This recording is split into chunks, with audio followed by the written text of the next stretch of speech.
Muhammad and Zainab. The story is based on the history of Islam written by Tabari and Ibn Sa'd and Aisha Ahmed's article titled Sex with Daughters-in-Law, Divinely Ordained in Islam. Zayd bin Muhammad was a freed slave of Prophet Muhammad, and the Prophet then adopted him as his own son. Zayd then became one of the leaders of Muslim army. Zayd had already married and have children, but Muhammad married him with other women named Zainab. One day, Muhammad came to Zayd's house and looking for him.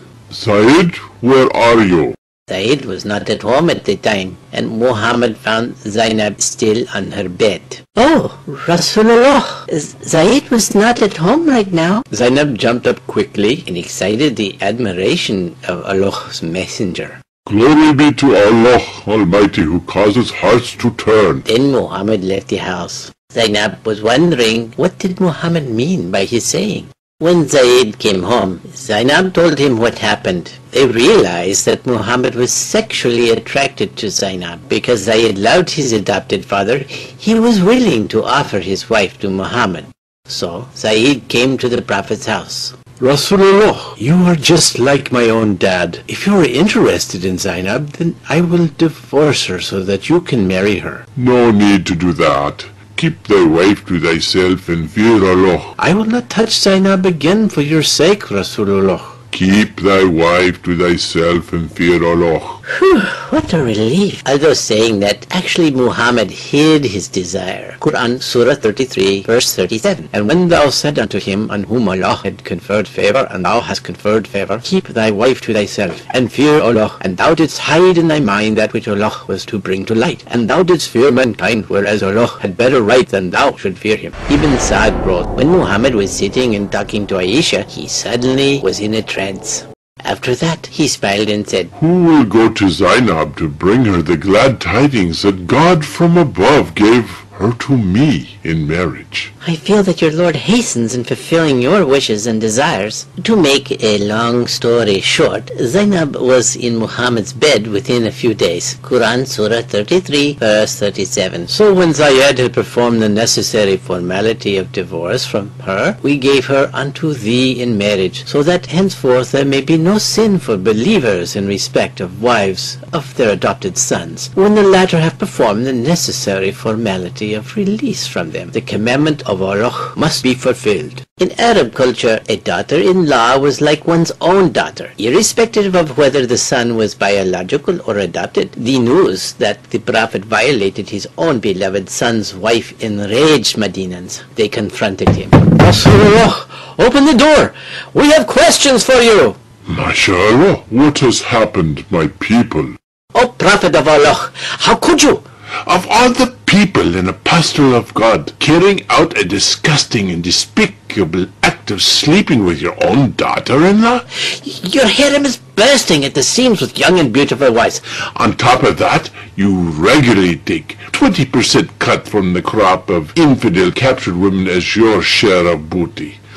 Rasulullah, your act is an incest which puts the time-honored noble Arab tradition of adoption to shame. To me, the only noble and honorable act is to follow Allah's orders, and Allah was the one who ordered me to acquire Zainab. Here is the ayah, Surah 33, verse 37. We gave her, Zayd's wife, in marriage to thee, so that there should not be any fault in believers touching wives of their adopted sons. But how come you marry more than 4 wives? Wouldn't that still be called adultery? Oh, not at all, because I am allowed to have sex with my first cousins without marriage, and Zainab is the daughter of my aunt. Here's the ayah, Surah 33, verse 50. O Prophet, we have made lawful for thee the daughters of thy uncles paternal and aunts paternal, thy uncles maternal and aunts maternal, who have emigrated with thee. Prophet, are you sure that Surah 33, verse 50 was not brought to you by Satan, like he brought to you the satanic ayahs in Mecca? Oh, I don't get tricked by Satan anymore. I am dead sure that Jibreel brought it to me. Rasulullah, there is another matter which we'd like to discuss with you.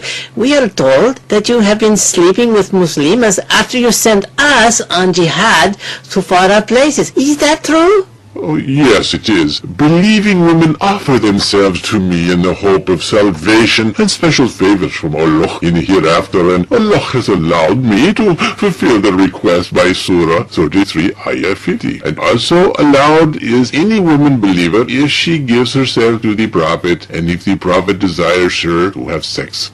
However, as you know, I'm a very busy man and cannot fulfill all requests. Besides, my wives get very antsy and jealous when I am with them. They also hate to see the long line of Muslims outside my room daily. Actually, your wives are the ones who informed us of this matter. They said that you get so drained and tired by the time you come to their rooms. You fall asleep right after prayers. Some of your younger wives look so jealous and outraged that we could have easily taken advantage of them, like Safwan bin Mu'attal is rumored to have done with the resentful and angry Aisha on the way back from Mustalik after you dumped her for Juvariya. You yourself believe she did it and had sent her to her dad's house. Allah is aware of that. That is why He has ordered my wives to be segregated and veiled from now on. You are not allowed to come to my home without permission anymore, and only allowed to talk to them from behind a curtain, if you must. Here is the revelation. Surah 33, Ayah 53. O you who believe, do not enter the house of the Prophet unless permission is given. And when ye ask of them, the wives of the Prophet, anything, ask it of them from behind a curtain. And Allah has also given stern warning to my misbehaving wives. Surah 33, Ayah 30. O wives of the Prophet, whoever of you commits an open indecency, the punishment shall be increased to her doubly. Can't we at least marry them when you're dead and gone?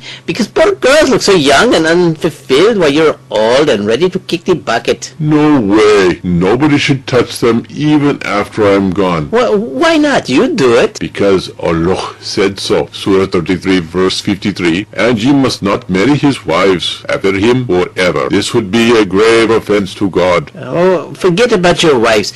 What about one-night stands with our cousins and other Muslims if they offer themselves to us? No one-night stands for you. You can sleep with them only if you marry them. Why not? You do it. Because one-night stands is a privilege only for me, not for anyone else. Here is the continuation of Surah 33, verse 50. That is a special privilege for thee, not for other believers. They are only allowed their married wives and their right hands possessions. But Prophet of Allah, does not Surah 33 verse 21 say you are a role model? And Surah 3 verse 31 says we are to follow your example if we love Allah. Allah said not to irritate your Prophet. And then those ayahs are really bullshit. Because when you indulge in incest and adultery, Allah endorses it right away. And when we want to follow you and do the same, Allah calls it adultery and calls for flogging and stoning. Why? Allah said not to irritate your Prophet, and you're irritating the hell out of me. Surah 33 verse 53. It is not right for you to annoy and irritate the Prophet of God. Can't we even ask questions? No, if you ask questions you will end up getting beheaded. Where does it say that in the Quran? Sure it does.